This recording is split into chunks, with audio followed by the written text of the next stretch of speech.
우리가 지난주에 신이 있다 없다, 무신론이다 유신론이다 라고 하는 우리 세상 전체에서의 어떤 그 개념들이 어떤 신념이나 또 세계관, 또 각 개인이 갖고 있는 전제점의 문제다라는 것을 이야기를 했습니다.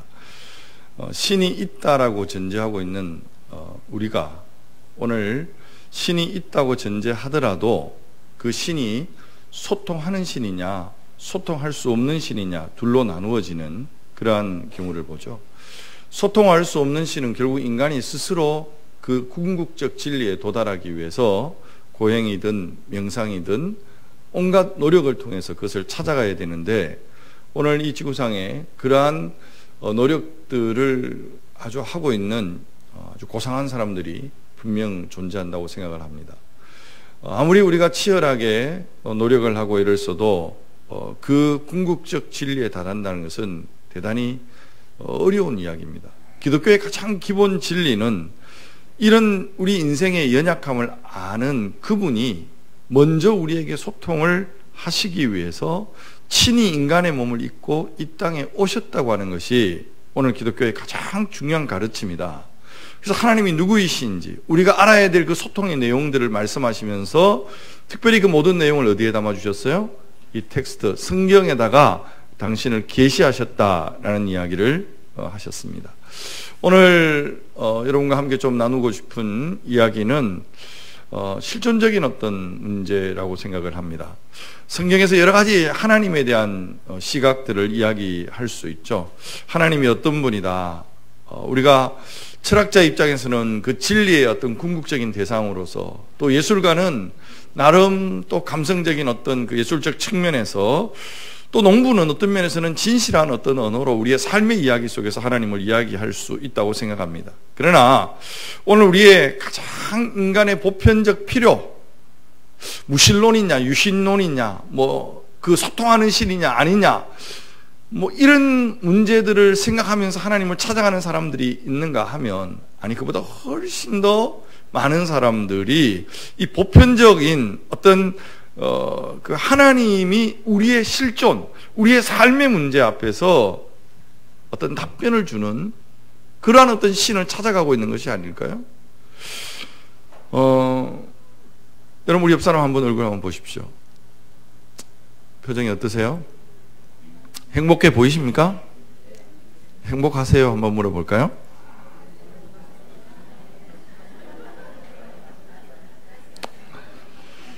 예, 요즘 뭐 가끔 지하철 타고요, 이렇게 가다 보면 앉아서 사람 구경하는 게 참 재미있습니다. 뭐 일단은 사람들이 고개를 안 들고 전부 다 폰만 들고 있는 그런 특징들. 근데 지나가고 있는 사람들을 보면 행복해 보이지가 않아요. 요즘 우리 사회가 너무 힘들고 어려운 여러 가지 상황들이 있어서 그런가, 여러분 그렇게 밝지 못한 우리들의 표정들을 만납니다. 그러나 사람들은 궁극적으로 행복하기를 원해요. 행복을 원하지 않는 사람은 아마 마음에 깊은 질병이 들어있는, 더 이상 행복해질 수 없다고 하는 마음의 좌절과 무기력감, 그것이 어쩌면 우리 인간의 가장 최저점에 있는 것이 아닐까요? 어쩌면 그 사람에게 있어서 기독교의 하나님은 오히려 가장 위로자가 되고 소망이 될 수 있는 분이 아닐까. 누구나가 다 행복을 원하는데, 여러분 이 행복론, 그리스 철학자들이 행복론에 대한 이야기를 하는 것은 지극히 당연한 어떤 하나의 인생의 문제를 풀어가는 데 있어서 중요한 부분이 아니었을까. 그 행복을 추구하고 행복을 우리가 구하지만 정말 행복한가? 우리는 어떤 상태에 있어야 정말로 행복할 수 있다고 생각하는가? 여러분 현대를 살아가는 우리 인생들이 행복을 추구하는 방식들이 다 비슷하다고 생각을 해요. 사람들은 대략 한 4가지 정도가 있으면 행복하다. 여러분 뭐 다른 이야기들 할 수 있겠지만 또 영어로 만들어 보려니까 4P, P로 시작되는 그 4개의 단어를 생각해 볼 수가 있는데, 첫 번째가 프레절, 쾌락이라고 하는 단어를 우리가 생각할 수 있겠고요. 두 번째가 프레스티지라고 하는 명예, 어떤 이런 부분들. 세 번째가 파워, 권력을 이야기하죠. 네 번째가 프로퍼티, 재산에 대한, 돈에 대한 이야기를 우리가 해볼 수 있습니다. 여러분, 모든 상업 광고나 대중매체가 오늘 이런 것들이 있으면 우리가 행복하다라고 우리를 충동하고 쇠뇌하고 있다고 생각을 합니다. 여러분, 이거 한번 생각해 보세요. 우리 교회 왔기 때문에 저거는 우리에게 행복을 줄 수 없어, 그렇게 생각합니까? 저는 그렇게 생각 안 해요.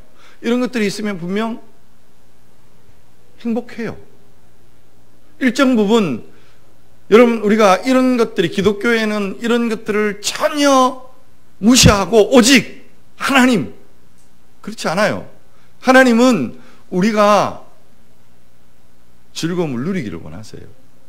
우리가 정말 하나님의 자녀로서의 명예롭기를 원하세요. 오늘 우리가 하나님의 자녀로서 이 땅 가운데 권력 갖기를 원하세요. 근데 중요한 것은 이것들이 우리에게 궁극적인 어떤 행복을 주느냐라는 부분에서 우리는 좀 더, 여러분, 우리가 너무 단정하고 가지 말자고요. 이거 우리에게 행복 못 줍니다, 우리가 오직 하나님입니다, 이러버리면 세상 사람들하고 이야기가 안 돼요. 여러분, 그렇지 않아요? 우리는 먹는 것이든 마시는 것이든 성이든 보는 것, 입는 것, 이 모든 것들을 통해서 우리가 궁극적으로 뭐 하기를 원하세요? 즐거움을 갖기를 원해요. 그게 쾌락입니다. 쾌락은 인간이 매우 정당한 추구라고 생각을 해요. 사람이 이 즐거움이 없이는 인생을 살아갈 힘이 없습니다. 그러나 이 쾌락이 우리에게 정말 궁극적인 행복을 주는가라는 질문 앞에 우리가 한번 고민을 해야 되는데, 쾌락이 필요하고, 여러분, 이 쾌락이 오늘 우리에게 어떤 일정 부분에 어떤 즐거움을 주는, 여러분, 요즘 6시 정도, 7시 정도 TV 틀면 생생정보통에 70, 80%가 무슨 이야기죠? 먹는 이야기 아닙니까? 여러분, 지방에 가면 저도 그래요. 맛집 찾습니다. 최근에 경주에 가서 2시간 반을 기다리면서 밥 먹으면서 짜증이 얼마나 났는지, 이러고 우리가 밥을 먹어야 되겠나. 나는 근본적으로 그러한 삶에 익숙지 못한데, 여러분, 사람들은 어디에 맛있다 그러면 가서 2시간, 3시간 줄 서서 먹어야, 그리고 거기에서 사진 찍어서 올려야 그 즐거움이 있어요. 그 쾌락을 갖는 부분들을 우리가 보게 되어집니다. 여러분, 성적인 쾌락, 얼마나 여러분 성적인 쾌락을 자극합니까? 그리고 그것이 오늘 우리에게 적정선에서 오늘 그리스도인들이 즐거움을 갖는,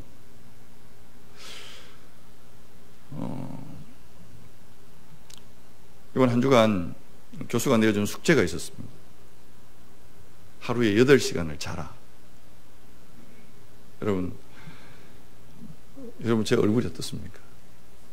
8시간 자려고 엄청 노력을 했습니다. 통계적으로 목사들은 4시간에서 5시간 정도가 보통 수면 시간이에요. 목사님 딸이 교수인데 계속 스스로 바쁘고 분주해야 내가 좋은 목사라고 착각하면서 사는 우리 목회자들이 좀 멈추어 서세요. 그래야만이 하나님의 음성을 제대로 들을 수 있습니다. 진지한 고민을 해봤습니다. 멈추어 서는 게 쉽지가 않아요. 가만히 있는 게 쉽지가 않아요. 그리고 죄책감도 들어요. 성도들이 얼마나 힘들게 사는데, 이런 생각 들면서 뭔가 움직여야 내가 될 것 같은. 그러나 여러분, 오늘 우리가 모든 게 적정선에서의 어떤 즐거움을 누려야 돼요. 누리지 않으면 안 돼요. 그러나 이것들이 과도하게 추구할 경우에 쾌락의 끝은 결국은 더 많은 자극적인 것, 더 그 자극적인 것들을 우리가 추구함으로써 인간성이 훼손되어지는, 뿐만 아니라 자신의 쾌락을 추구하는 그 삶의 결과들이 주변의 이웃들에게 파괴적인 삶을 가져다 주는 결과들이 얼마나 많은지. 여러분, 우리는 이 쾌락의 문제를 진지하게 고민하면서 우리는 어떠한 즐거움을 가져야 되고, 그 즐거움을 통해서 우리가 궁극적인 행복에 이르는 것이 아니라 하나님이 주시는 그 즐거움을 누린다라는 측면을 잘 생각을 해야 되겠죠. 중요한 것은 이것만 있으면 행복할 거다. 사람들은 그것을 추구하게 되죠. 두 번째 우리가 생각할 수 있는 건 명예. 여러분, 명예가 행복을 주지 못한다. 여러분, 이론적으로 지식적으로 다 압니다. 그런데 이런 생각합니다. 난 정치인도 아니고 연예인도 아니고 내가 무슨 명예를 추구하느냐. 여러분, 명예란 한마디로 이야기해서 자기 이름값 하는 것, 이렇게 표현할 수가 있습니다. 여러분, 우리가 어디에 가든지 야, 그 사람 참 필요한 존재다. 야, 그 사람 참 우리 공동체에 없어서는 안 될 사람이다. 이게 그 사람의 명예고, 사람은 그 명예를 가질 때에 그 사람의 삶이 여러분 의미가 있어지는 건 아니에요? 여러분, 그렇지 않으세요? 저는 가만히 생각해 보면 교회 첫 출발이 이것 때문이라고 생각해요. 천막친 작은아버지 교회에 갔다가 여러분, 학생이 8명 있는 교회, 그 교회 8명이기 때문에 제가 필요했는지 몰라요. 학생이 임원이 되었고, 임원이 되어져서 제가 생각을 하면서 깨달은 게 뭐냐면, 이 공동체가 나를 필요로 한다. 여러분, 이것은 제 삶에 있어서 너무나 중요한 가치였고, 저의 삶을 이곳까지 인도하는 첫 출발이었습니다. 여러분, 그래서 우리 학생회, 우리 헌신 예배 드릴 때 우리 아이들이 뭐 서툴러도 사회 보고 기도하고, 여러분, 이런 부분들을 우리가 아주 귀하게 봐야 됩니다. 유초등부 아이들이 이 교회 안에서 막 돌아다니면서 장난치고 때로는 우리를 불안하게 하지만, 여러분, 늘 격려하시고 명예를 존중해 줘야 되죠. 그런데 이 명예가 정말 우리에게 궁극적 행복에 이르게 될까? 여러분, 올라가면 올라갈수록 요즘 뭐 조작이라고 하는 드라마 한 번씩 이렇게 보면 결국 사람들의 평가가 얼마나 조작될 수 있는가? 불완전합니다. 늘 진심을 알아주지 않습니다. 여러분, 명예라고 하는 것은 그 진심이 전달되는 건 아니더라고요. 그게 포장되고 조작되고. 그래서 우리가 일정 부분에 여러분 장로님으로서 그 이름값을 한다는 게 얼마나 존귀한 겁니까? 야, 우리 교회 장로님들, 우리 교회 권사님들, 그럼 이건 귀한 거예요. 그러나 그것을 통해서 우리가 궁극적인 행복을 얻을 수 있느냐? 그거 우리 너무 잘 알고 있습니다. 그걸 우리가 끊임없이 추구하고 그것을 향해 달려가다 보면 여러분, 그 가면 갈수록, 추구하면 추구할수록 그것은 조작되고 왜곡되고 여러분, 우리를 불행하게 만드는. 세 번째가 우리가 권력을 이야기합니다. 이 권력 역시 이런 이야기예요. 나 정치가 아닌데요. 나는 뭐 권력 그런 거 필요 없습니다. 권력이란 다른 사람 앞에 조정받지 않는 정도의 힘을 갖는 거예요. 여러분, 회사에 들어가면 대다수 조직의 맨 아래 머물러 있기를 원합니까? 아니요. 다 승진하기를 원해요. 왜 그렇습니까? 통제받고만 있고 싶지 않은 거예요. 시키는 일만 하고 싶은 그런 사람은 없어요. 어느 정도 누군가 어떤 그 자리에 서서 사람들을 시키고 자신이 원하는 일도 하고 싶고 꿈꾸고 싶은, 그리고 자기의 명예와 연결되어진, 여러분, 그 정도 힘을 다 갖기를 원하죠. 여러분, 사람과의 관계, 인간관계 속에서도 우리는 늘 그런 어떤 권력 구조가 있습니다. 여러분, 권력이라고 하는 것이 막 정치 권력만 이야기하기 때문에 권력을 이야기하지만 모든 교회 안에도 여러분, 이게 권력으로 비춰질 때 이건 우리 공동체를 불행의 지름길로 가게 만드는 여러분 가장 중요한 요인들이 아닐까요? 가정에서 여러분, 부모가 아이들에게 힘으로 뭔가를 짓누르려고 하는 권력 의지, 선생님이, 교수가 아이들에게 대하여 권력 의지를 가지고 있습니다. 사장이 직원에게 권력 의지를 가지고 있습니다.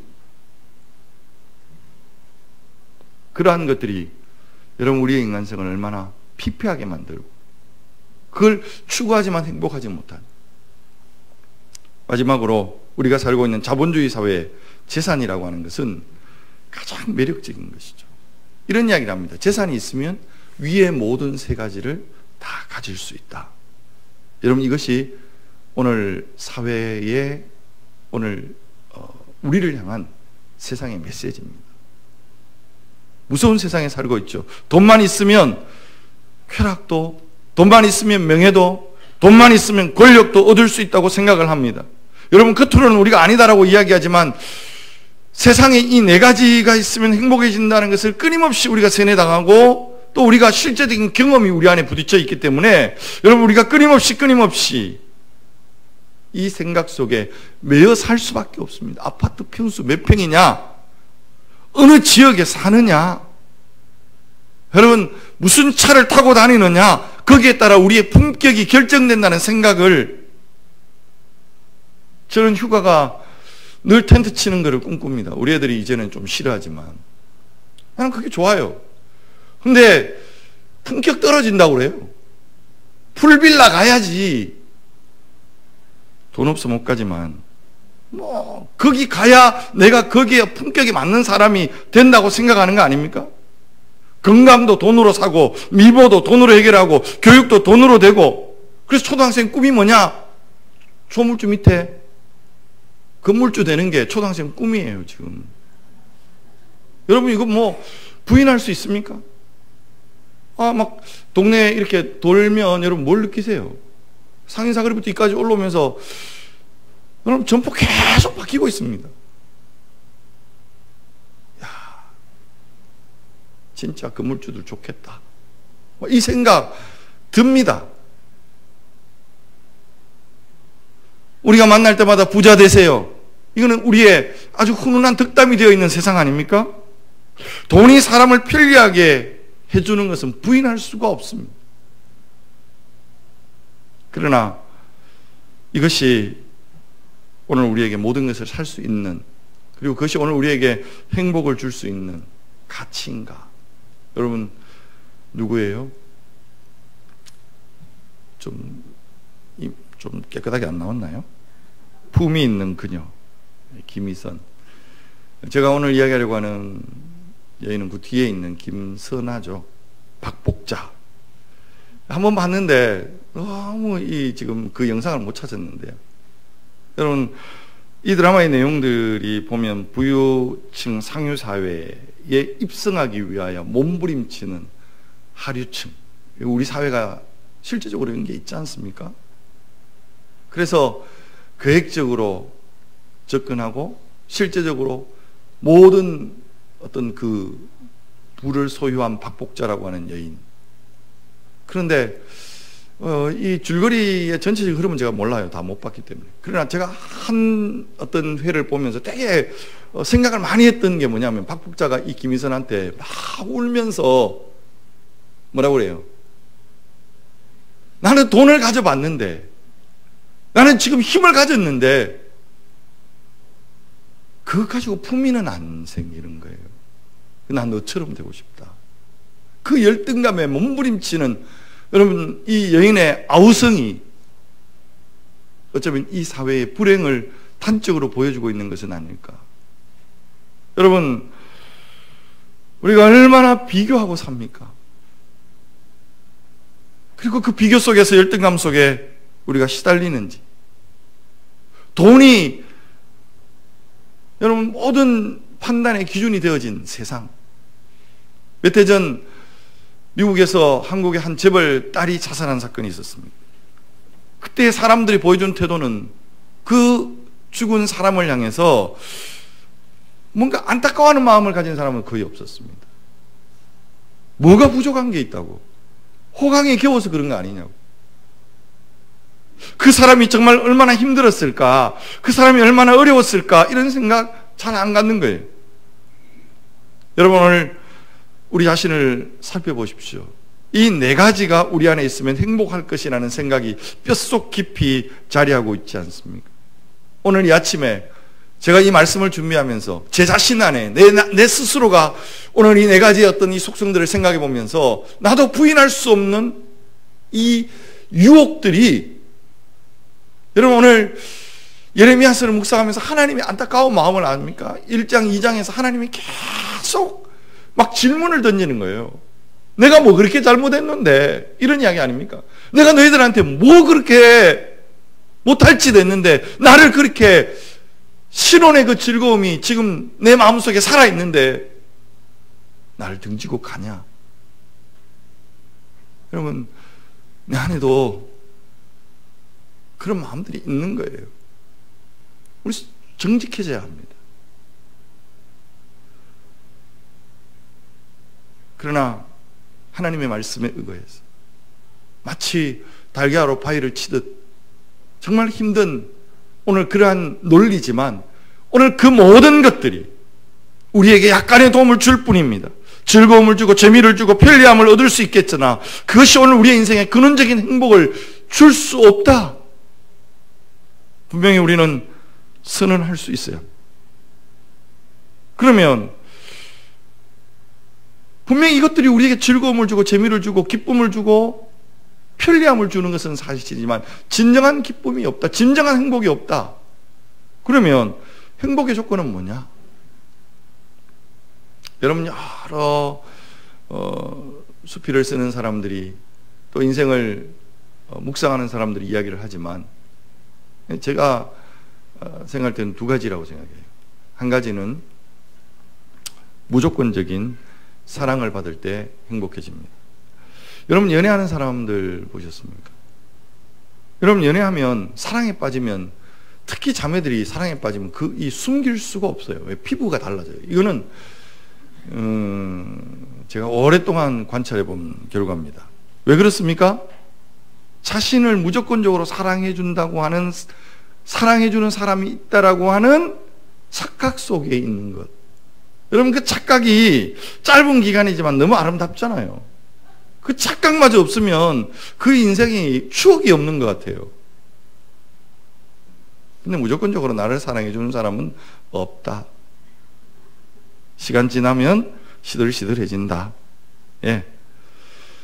세상에서 가장 그림에 있는 세상에서 가장 무조건적인 사랑을 이야기할 때 엄마와 아이의 사랑이 아닐까요? 여러분 그 아이들이 행복한 이유는 젖된 어미의 품 안에 있는 아이의 모습처럼 여러분 무조건적으로 사랑해주는 엄마. 근데 여러분 영유치부실에 이렇게 들어가서 지금 우리 아이들 특히 어릴 때 막 아장아장 걸어다니고 이런 아이들 보면 엄마가 힘들어하기도 하지만 사실은 그 아이가 어머니에게 주는 그 사랑도 무조건적이에요. 무조건적인 의지함이잖아요. 그러다 보니까 엄마의 사랑이 크다라고 이야기하지만 어쩌면 그 아이 때문에 엄마가 사는 부모들도 의외로 많은 것 같아요. 부모의 사랑은 원초적이죠. 여러분 저 그림이 어디에 있는지 아세요? 어디에 있는 조각인지 아시냐고. 태종대에 있는 모자상입니다. 여러분 이 태종대 모자상이 세워진 그 배경들을 보니까 이 태종대를 이렇게 가보면 자살하기 딱 좋은 바위들이 많이 있습니다. 그래서 워낙 많은 사람들이 와서 자살을 하니까 존 레진이라고 하는 작가를 의뢰해서 이 태종대에 인자한 엄마 그리고 아이를 안고 있는 엄마의 그 모습을 이렇게 세웠어요. 통계적으로 이 모자상이 세워지고 자살이 반으로 줄었다고 그래요. 이 자살하러 갔다가 이거 보고 엄마의 사랑을 다시 한번 생각하는. 그러나 여러분 요즘 우리가 안타까운 것은 이 모자상을 보고도 떠올릴 부모가 없다는 것, 그래서 자살하는 사람들이 있다는 것이 여전히 우리의 가슴 아픈 이야기가 아니겠습니까? 어쩌면 우리의 부모조차도 무조건적인 사랑을 제대로 주지 못하는 우리가 세상 속에 살아가고 있는, 끊임없이 우리의 인간 마음속에 여러분 이 무조건적인 사랑에 대한 갈망, 그 갈망이 우리 안에 있어요. 사랑하고 싶고 또 사랑받아야 되는, 여러분 이 사랑이 채워지지 않는 인생은 늘 불완전한 그 갈망이 있습니다. 이 무조건적인 사랑과 더불어서 두 번째로 생각할 수 있는 것은 삶의 의미, 삶의 목적. 여러분 사랑도 중요하지만 사랑만으로 행복해지지 않습니다. 행복의 또 다른 하나의 축은 제가 생각할 때는 삶의 의미와 목적이라고 생각해요. 삶의 의미와 목적을 찾으면 행복해지는 거예요. 야, 내가 이렇게 살아야 되겠구나. 이렇게 살 때 내 삶의 의미가 있고 내 존재가 가치가 있겠구나. 그렇게 생각하고 그 가치를 붙잡은 사람은 분명 행복해집니다. 여러분 우리의 과거의 슬픈 역사지만 70년대 말 80년대 많은, 여러분 여기 우리 지금 민주화 세대의 우리 아버지 엄마들이 있잖아요.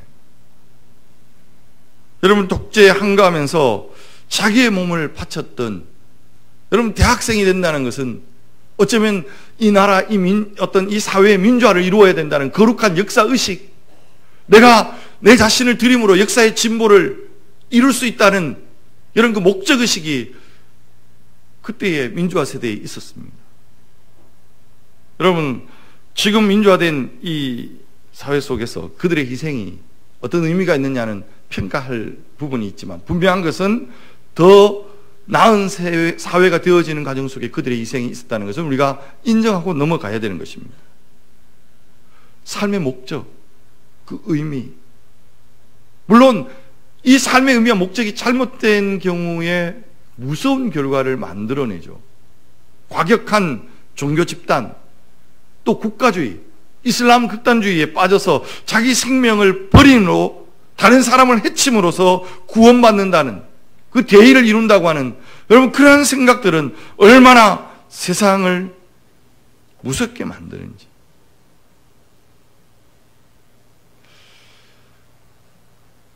우리 여자사랑방에 우리 식구들 이제 40 후반부터 시작해서 이제 갱년기 오잖아요.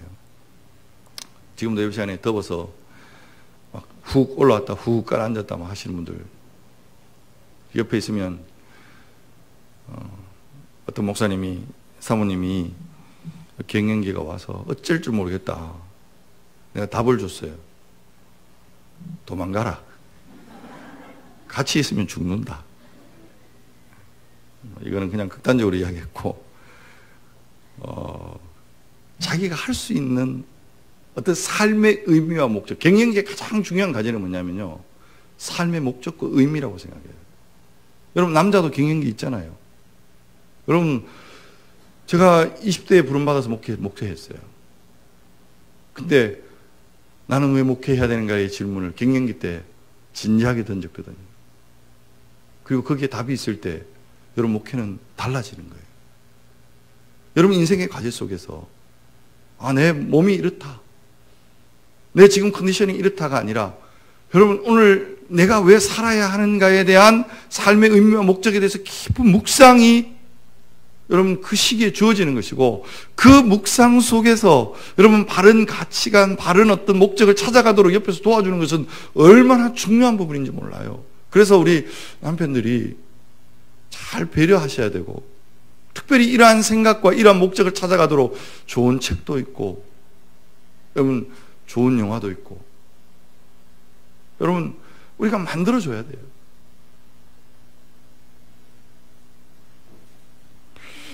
세상의 쾌락, 명예, 권력, 재산, 이런 것들을 가지면 행복해진다고 세상은 우리에게 쇠뇌하고 속삭이고 있습니다. 그러면서 여러 종류의 모조품들을 우리에게 보여주고 우리를 기만하고 있습니다. 그러나 지금까지 제가 이 많은 이야기들을 하는 이유가 뭘까요? 그것은 하나님이 우리에게 이 두 가지를, 저는 이 두 가지를 하나님을 만날 때 경험했다고 생각합니다. 무조건적인 사랑, 그리고 하나님을 만날 때 내 삶의 의미, 목적, 내가 왜 살아야 하는지. 오늘 본문이, 오늘 이 전체적인 이야기와 흐름이 좀 다를 수 있지만 여러분 한번 같이 읽어보겠습니다. 다시 한번 시작. 이스라엘이여, 너는 행복한 사람이로다. 여호와의 구원을 너같이 얻은 백성이 누구냐? 그는 너를 돕는 방패시오 내 영광의 칼이시로다. 내 대적이 내게 복종하리니 내가 그들의 높은 곳을 밟으리로다. 아멘.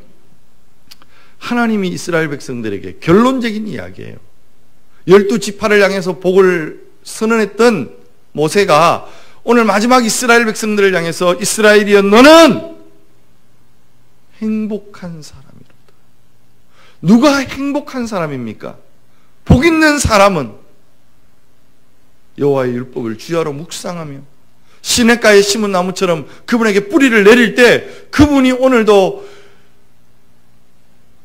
우리가 할 수 없는 사랑으로 우리에게 다가와 주시, 부모도 감당할 수 없는 그 사랑을 나에게 베풀어 주시는 그 무조건적인 그 사랑으로 내게 찾아와 주시고, 오늘 우리에게 어떤 쾌락으로도 명예로도 권력으로도 돈으로도 줄 수 없는 내 안에 내면에서부터 솟구쳐 오르는 진정한 기쁨과 그 행복이 뭔지를 알게 하시는 우리 하나님의 사랑과 그 보호하심이 오늘 우리의 삶 속에 구체적으로 역사하고 있는 것입니다. 여러분, 하나님은 우리에게 소통하기를 원하세요. 소통해야 여러분이 이걸 느끼고 이걸 경험할 수 있어요. 어떻게 소통합니까? 여러분, 정신없이 분주하게 우리가 하루하루를 살아가야 되지만 하루에 잠시라도 멈추어서서 그분의 음성을 듣기를 사모하십시다.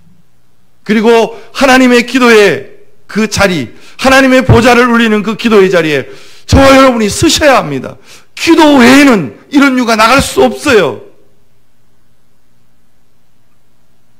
하나님 앞에